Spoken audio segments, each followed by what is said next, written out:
제가 말씀을 봉독하겠습니다. 예수께서 바다 건너편 거라사인의 지방에 이르러 배에서 나오심에 곧 더러운 귀신 들린 사람이 무덤 사이에서 나와 예수를 만나니라. 그 사람은 무덤 사이에 거처하는데 이제는 아무도 쇠사슬로도 맬 수 없게 되었으니 이는 여러 번 고랑과 쇠사슬에 매었어도 쇠사슬을 끊고 고랑을 깨뜨렸음이러라. 그리하여 아무도 그를 제어할 힘이 없는지라. 밤낮 무덤 사이에서나 산에서나 늘 소리 지르며 돌로 자기의 몸을 해치고 있었더라. 그가 멀리서 예수를 보고 달려와 절하며 큰 소리로 부르짖어 이르되 지극히 높으신 하나님의 아들 예수여, 나와 당신이 무슨 상관이 있나이까? 원하건대 하나님 앞에 맹세하고 나를 괴롭히지 마옵소서 하니, 이는 예수께서 이미 그에게 이르시기를 더러운 귀신아 그 사람에게서 나오라 하셨습니다. 아멘. 아멘. 오늘 봉독한 말씀이 하나님께서 여러분의 삶에 한 주간 주시는 힘과 능력이 되시기를 주의 이름으로 축원합니다. 우리 지난주일에 같은 본문의 말씀을 가지고 5절까지의 말씀의 은혜를 같이 나눴습니다. 혹시 다 기억하시는지요? 누가 그러더라고요. 좋은 설교는 화요일까지 기억이 된다고. 그래서 수요일에 다시 모이는 거라고. 농담이겠죠. 그렇지만 우리가 말씀을 일단 저희들이 들으면 그 말씀이 필요할 때는 언제나 우리 속에서 성령께서 기억나게 하시고 깨닫게 하신다 하는 사실을 우리 또한 믿으면서 말씀 앞에 다시 섭니다. 먼저 지난주일에 이런 말씀을 같이 드렸습니다. 오늘 여기 귀신 들린 거라사 지방에 사는 한 사람이 주님을 만나는 이야기입니다. 근데 주목해야 될 것은 여기는 귀신 들린 한 사람, 그 개인이 자기 스스로 주님을 만나서 얘기를 나누는 것이 아니라는 사실을 기억하셔야 합니다. 이것은 그 사람 속에서 역사하는 그 사단의, 귀신의 그 사람을 향한 그런 역사다. 이렇게 보시는 것이 아주 중요합니다. 왜냐하면 그렇지 않으면 이것이 마치 한 개인의 고백처럼 들리면 큰 오해가 생겨집니다. 오늘 그래서 이 본문의 시작은 이 한 사람 속에서 사단은 그 사람을 어떻게 그 속에서 역사하는가. 역사라는 말이 조금 사단에게 쓰기 아깝긴 합니다만 그래도 어떤 일들을 사단은 그를 통해서 종용하는가 하는 것을 보시라는 말씀을 드렸습니다. 첫째로 사단은 이 사람에게 어떤 일을 하느냐 하면 살던 마을과 그리고 그 사람들과 가족들이 있던 그곳 집을 떠나서 사람이 죽으면 묻히는, 그래서 아주 부정한 곳인 무덤 사이에 살게 하는 것입니다. 보통 사람은 어떤 이유에서든지 무덤 사이에 살지를 않습니다. 같이 더불어서 삽니다. 이건 뭘 의미한다고 그랬습니까? 사단은 우리 속에서 여전히 사람과 사람의 그 관계를 자꾸만 갈라놓습니다. 불혈하게 합니다.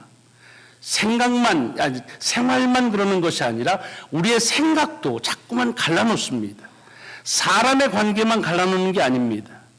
하나님과 우리와의 관계도 자꾸만 분리시키는 그것이 사탄의 역사라고 하는 것을 유념하자고 말씀드렸습니다. 무슨 이유에든지 여러분은 그러시지 않으시겠지만 혹여라도 내가 사람과 갈라지겠다라고 하면 그것은 하나님이 우리에게 주신 본래의 마음이 아니라고 하는 사실을 우리가 명심해야 합니다. 그것은 대부분이 사단의 역사라고 하는 사실을 기억하십시오. 물론 사단의 역사라는 게 시뻘건 피 먹고서 이렇게 그런 것이 아니라 내 속에서 나로 하여금 사람들과 분리시켜 살게 하는 것, 이것은 사단의 역사라는 것입니다. 뿐만 아니라 하나님과 우리를 죄로 인해서 자꾸만 분리시키는 것. 그래서 말씀드렸죠. 예배를 드리기를 원치 않으면서 은혜 가운데 있는 적은 없습니다. 하나님에게 가까이 간다고 하면서 교회에서 멀어지는 경우는 거의 드뭅니다. 우리로 하여금 자꾸 갈라지게 하는 역사, 이에 반해서 성령의 역사는 어떻다고 그랬습니까? 우리로 하여금 갈라졌던 분리된 것을 다시 하나가 되게 하는 것입니다. 죄로부터 용서함 받았다는 말은 하나님과 우리가 다시 하나가 되는 것이다 하는 겁니다. 그러니까 이 사단이 이 사람에게 하는 것은 분리시키는 역사를 한다는 겁니다. 그건 지금도 마찬가지입니다. 또 하나는 이 사람의 힘이 아주 강하다 그랬습니다. 이것도 그 사람 스스로의 강함이 아닙니다. 어떻게 사람이 쇠사슬로 묶고 그렇게 고랭이를 찾는데 그걸 끊을 수가 있습니까? 그럴 수는 없습니다. 이것은 사단이 그로 하여금 그 큰 힘을 그에게 주었다는 말입니다. 여러분, 우리가 세상 살면서 내가 뭘 좀 잘하고 싶은데 또는 better life를 살고 싶은데 내 힘이 부족하고 내 능력이 부족해서 그걸 못한다고 아쉬워할 때가 꽤 있습니다. 그래서 우리는 더 많은 힘과 더 많은 능력을 갖추자, 더 많은 지혜를 갖자고 말합니다. 그렇기 때문에 사단의 유혹에 빠지기가 매우 쉽습니다. 왜냐하면 사단은 우리 가운데 있는 힘을 빼지 않습니다. 오히려 우리를 힘있게 한다는 겁니다. 우리를 무식하게 만드는 것이 아니라 우리를 지혜롭게 한다는 것입니다. 그런데 그렇게 해서 힘이 센 이 사람, 그렇게 더 큰 능력, 누구도 제어할 수 없는 힘을 가졌는데 그래서 행복했느냐 하는 겁니다. 성경은 그렇게 말하고 있지 않습니다. 뭐라고 말하죠? 그는 밤낮을 가리지 않고 어디서나 소리 지르고, 이 소리 지른다는 말은 무슨 사인이 아닙니다. 그냥 소리를 지르는 거예요. 자기가 가지고 있는 거로 그냥 소리 지르고 또 더 나아가서는 자기를 해치는 데 썼다는 말입니다. 사단은 지금도 우리에게 그리 역사합니다. 우리로 하여금 지금도 갖고 싶은 그 능력에 대한, 힘에 대한 우리의 소망 때문에 그것으로 유혹해서 힘을 갖게 하고 능력을 갖게 하면 더 나은 행복한 삶을 살 것 같지만 그러나 그렇지 않다는 겁니다. 때로는 우리가 가지고 있는 그 힘 때문에, 그 능력 때문에 어떻습니까? 내가 내 스스로를 해치는 불행한 삶을 사는 경우가 참 많이 있다는 것입니다. 이것이 지난주에 우리에게 주셨던 사단이 그 2000년 전 거라사에 살던 한 사람에게 일으켰던 하나의 사건이 아니라 지금도 여전히 우리 가운데서 사단은 우리 안에서 그와 같은 역사를 하고 있다, 분별하자고 하는 말씀을 드렸습니다. 오늘은 본문의 6절부터의 말씀을 이어보겠습니다. 여기 보면은 이제 이 귀신 들린 사람이 예수님을 보고 예수님을 만납니다. 예수님을 만나는 장면인데 어떻게 묘사되어 있냐면 주님이 와가지고 자기 오는 것을 기다리고 있지 않습니다. 주님이 있는 걸 보고 주님에게로 나갑니다. 그것도 가까이 와가지고서 간 게 아니라 멀리 있는데 그 멀리 있는 주님을 보고 갑니다. 그리고 그냥 천천히 걸어가는 게 아니라 뛰어갔다 그랬습니다. 달려갔다고 되어 있습니다. 그리고서 그렇게 가가지고 예수님 앞에 절을 합니다. 경배했다는 말이죠. 그리고서는 얘기합니다. 뭐라고 그러냐면 지극히 높으신 하나님의 아들 예수여. 여러분, 여기에 이 사람이 주님을 만나는 이 장면의 묘사만 보면 정말 모범적인 신앙의 모습입니다. 그냥 구태의연하게 주님이 오면 오고 안 오면 말고 또 가까이 오면 만나고 뭐 멀면 그냥 이근호하고 이것이 아니라 멀리서도 주님이시라는 것을 알고 달려가서 만나고 그냥 만나가지고 뭐 뻣뻣하게 하는 것이 아니라 그에게 절을 하고 예배하고 뿐만 아니고 그를 향해서 지극히 높으신 하나님의 아들이시오 라고 고백했다는 것은 이것은 대단히 좋은 고백입니다. 복음서에 보면 이 본문에 이르기까지 누구도 이와 같은 고백을 한 적이 없습니다. 뭐 달려가서 주님을 먼 데서부터 만나려고 한 사람도 별로 없었지만 주는 하나님의 아들이다, 그리스도다 라고 고백한 사람이 없습니다. 그럼 아마 여러분들이 머릿속에 한 사람이 싹 스쳐 지나갈 겁니다. 베드로, 그렇죠? 주는 그리스도시요 살아계신 하나님의 아들이다 라고 고백했는데, 근데 시간적으로 보면 베드로의 고백은 한참 훗날의 일입니다. 이렇게 주님이 사역을 시작할 때 그때 바로 주님 보고 하나님의 아들이다 라고 고백한 사람은 없습니다. 아예 뭐 먼 곳에서부터 달려와 경배하고 주님 앞에 절한 사람도 별로 없습니다. 또 베드로가 주는 그리스도시요 살아계신 하나님의 아들이다 라고 고백하지만 제가 여러 차례 말씀드렸습니다. 그것은 베드로 스스로 제자니까, 제자 중에 수제자니까 딴 사람들이 모르는 걸 그 사람만 영특하게 알아서 그래서 스스로 말한 것이 아니라 그랬습니다. 주님이 그랬죠. 그 대답을 들으시고 나서 바요나 시몬아, 이를 알게 한 것은 혈육이 아니요 하늘에 계신 내 아버지시다 라고 말합니다. 무슨 얘기예요? 주는 그리스도시다, 하나님의 아들이시다라는 이 베드로의 고백은 베드로 스스로 고백한 것이 아니라 제자라면 고백을 해야 되기 때문에 하나님께서 그의 입술에 강권적으로 하게 만드셨다는 말입니다. 이렇게 놓고 보면 사람들은 고사하고 제자들조차 아직 주님이 하나님의 아들이라는 고백을 하지 못할 때인데, 그런데 이 사람이 합니다. 놓고 보면 참 모범적인 신앙의 모습으로 보여지지요. 그러나 주의하시라는 겁니다. 지금 이 사람이 이렇게 주님께 멀리서부터 보고 달려와서 절을 하고 그리고 경배하면서 주 하나님의 아들이라고 말하는 것은 그 스스로의 말이 아니라 누구의 말? 사단의 말이라고 하는 것입니다. 귀신의 말이라고 말하고 되어 있습니다. 이것을 주의하셔야 됩니다. 그러면 귀신들이 그렇게 하나님의 아들로 예수를 알고 얘기하면 사람들에게 유익이 될 것 같은데, 그러나 그렇지 않습니다. 성경에 보면 여기 아니더라도 사단이나 귀신들은 예수님을 보면 언제든지 하나님의 아들이라고, 그리고 그와 관계에 대한 질문을 한 것을 많이 볼 수가 있습니다. 여러분, 마가복음 1장이나 누가복음 4장 같은 데 보면 예수님께서 가버나움 회당에서 처음 이제 가르치실 때, 그때 거기에 귀신 들린 사람을 만납니다.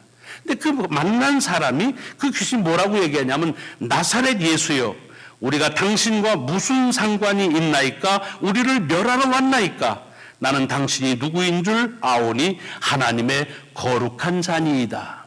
문맥이 조금 달라지긴 했지만 오늘 여기 이 거라사 지방에 있던 이 귀신이 한 그 고백하고 거의 흡사한 고백이 가버나움에서 이미 있었습니다. 그러니까 이것은 꼭 거라사인과 가버나움이 아니라 모든 가운데서 사단이 고백하는 겁니다. 왜? 영적인 존재니까 주님이 누구신지를 압니다. 그래서 마가복음 3장에 보면은 더러운 귀신들이 어느 때든지 예수를 보면 그 앞에 엎드려서 당신은 하나님의 아들이다 라고 했다고 기록하고 있습니다. 자, 그러면 이렇게 고백한 것은 예수를 믿게 한 것이냐? 그렇지 않다는 것입니다. 오히려 하나님의 아들로서의 주님을 믿지 못하게 하는 일이 사단의 역사였습니다. 그렇기 때문에 주님은 언제든지 그 귀신의 말을 하지 못하게 하거나 귀신을 쫓아내는 사역을 매우 중요하게 여기시고 그 일을 성실하게 행하셨던 것을 볼 수가 있습니다. 자, 오늘 주님에게 와서 했던 이 사탄도 하나님의 아들이다라고 고백하는 이것이 거기에 모든 사람들로 하여금 예수님을 믿게 하기 위해서 한 것이 아니라는 걸 그 뒤에 문장을 보면 알 수가 있습니다. 뭐라고 되어 있습니까? 나와 당신이 무슨 상관이 있습니까? 라고 묻습니다. 사실은 이 질문만 놓고 보면 이것도 굉장히 중요한 질문이죠. 주님 앞에 나와서 그냥 아무 상관이 없는, 그냥 말하세요, 그저 내가 그냥 객관적으로 들을게요가 아니라 주님하고 나하고 무슨 관계가 있느냐. 이건 신앙적으로 매우 중요한 일입니다. 예배 드리면서 그냥 예배 드리고 갔다가 아니라 이 예배를 드리러 나온 내가 정말 나의 예배를 받으신 하나님과 무슨 관계가 있는가. 이것은 우리가 반드시 물어야 될 질문입니다. 그러나 잘 알듯이 사단이 이렇게 물은 것은 하나님과 자기의 관계가 궁금해서 물은 게 아니지요. 좀 쉽게 말하자면 아무 상관이 없는데 당신은 있는 데서 거기서 당신 비즈니스 하면 되고 나는 여기서 내 비즈니스 하면 되는데 왜 여기까지 와서 나를 괴롭히느냐 하는 그런 불평이지요. 그런 탄식이죠. 원망이지요. 왜 그랬다고 성경은 말하느냐 하면 주님께서 이미 그 사람 안에 있는 사단에게, 귀신에게 나오라라고 말했다고 하는 것입니다. 그래서 그것을 아주 귀찮게 여긴다는 것입니다. 그것을 싫어한다는 겁니다. 여러분, 이걸 말을 좀 바꿔서 생각해 보십시오. 지금 주님께서 사람 안에서 그를 분리시키고 그리고 가지고 있는 힘을 가지고 자기를 자해하게 하고 있는 그 사단의 역사를 막으시고 거기서 나오라고 그러는데 그 일을 이 사단은 싫어한다는 겁니다. 그래서 자기를 괴롭히지 말라고 얘기합니다. 그 말은 무슨 뜻입니까? 사단은 사람 속에서 나오기를 싫어한다는 겁니다. 사단은 여전히 그가 좋아하는 것이 뭐냐? 사람과 사람 사이를 갈라놓는 걸 좋아합니다. 그래서 반목하는 걸 좋아합니다. 하나님과의 죄 가운데서 분리돼서 하는 것을 좋아합니다. 그래서 하나님을 향해서 찬양하는 걸 싫어합니다. 여러분, 그러실 리는 없지만 다시 말씀드립니다. 여러분, 신앙생활 하시다가 사람과 사람 사이에 분리되는 어떠한 이유에서든지 그런 마음이 있으면 그것은 여러분에게 주신 하나님의 마음이 아닙니다. 그것은 결단코 사단의 역사라고 하는 사실을 경고로서 들어야 될 것입니다. 그래서 그 일들을 멈추려고 하지 않고 양보하려 하지 않습니다. 그래서 나오라고 하니까 그것 때문에 괴롭다는 것입니다. 싫다는 겁니다. 힘을 줘서 그 힘 가지고 스스로를 자해하고 불행하게 사는 것을 좋아한다는 겁니다. 그런데 다시 하나님과 하나가 되는 그 역사를 사단은 괴롭다는 겁니다. 싫다는 겁니다. 오늘 우리가 이 본문 속에서 우리 스스로에게 물어봐야 될 질문이 여기 있습니다. 여러분, 우리도 사실 오늘 본문에 있는 것처럼 멀리서 주님을 만나기 위해서 달려왔습니다. 그렇죠? 달려오기가 힘들어서 우리는 자동차 타고 왔습니다. 스피드를 내면서 왔습니다. 와서 절을 합니다. 경배하고 예배합니다. 그리고 우리는 찬송합니다. 하나님의 아들 독생자 예수 그리스도를 찬양한다. 그리고 우리가 그 고백을 합니다. 여기에 있는 모든 이 귀신 들린 사람이 주님을 만나는 것이 그야말로 예배라고 볼 수 있습니다. 우리가 그렇습니다. 그렇다고 한다면 예배를 드리는 우리들에게 있어서도 이 질문, 주님, 나하고 무슨 상관이 있습니까? 라고 하는 질문을 해야 된다는 것입니다. 그런데 그 질문하는 이유가 무엇이냐 하는 겁니다. 주님께서 여러분에게 삶의 인벌부가 돼서 이제는 우리가 세상적인 기준으로 사는 것이 괴로워졌느냐? 만약 그렇다고 한다면 여러분, 그것은 하나님께서 여러분의 삶을 만지시는 역사의 시작이라고 하는 사실을 유념하시기 바랍니다. 사단의 역사하는데 하나님이 개입하지 아니하시면 우리로 하여금 괴롭다는 얘기 하지 않습니다. 이 세상대로 맞춰 사는데 사람과 떨어져서 분리시키고 하나님과 분리돼 살고 힘을 가지고 자기를 자해해도 그것이 전혀 괴롭지가 않습니다. 그런데 하나님께서 개입하시면, 성령께서 우리 안에 개입하시면 이런 모든 일들이 괴롭다, 싫다고 하는 반응이 나오는 것입니다. 우리 예배드리면서 나와 무슨 상관이 있느냐 하면서 혹여 괴로움이 있다고 한다면 그것은 하나님의 말씀이 여러분의 삶에서 사단과 지금 대치하고 있다, 이렇게 보셔도 과언이 아닙니다. 내가 당신과 무슨 상관이 있습니까? 예배자로서 놓쳐서는 아니 된 질문입니다. 다만 이 사단은 그것 때문에 괴로워했다고 그랬습니다. 그런데 거의 같은 질문 앞에 서서 다르게 대답한 사람들이 성경 속에 참 많이 나와 있습니다. 그 중에 한 사람이 누구냐 하면 여러분이 잘 아는 다윗입니다. 다윗은 사무엘하 7장에 보면 이제 하나님 앞에서 모든 것들이, 나라가 이제 평정되고 평화롭고 부족할 것이 없습니다. 하나님이 약속해 주신 그 축복 가운데 이제는 영토도 많이 늘렸고 나라가 단단해졌습니다. 자기가 사는 궁궐도 아주 좋습니다. 편안합니다. 근데 한 가지가 걸리는 겁니다. 아직도 하나님께서 그 안에 존재하신다고 하는 상징인 법궤가 아직도 천막 안에 있는 것이 마음에 걸립니다.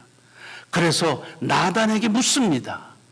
내가 이제 하나님의 전을 지을 마음을 가지고 있다는 걸 합니다. 그때 나단이 그 이야기를 밟고서 바로 얘기합니다. 왕의 마음의 뜻대로 하옵소서. 여러분, 나단은 왕이니까 왕이 마음대로 하라고 비유 맞춰서 얘기하는 사람이 아닙니다.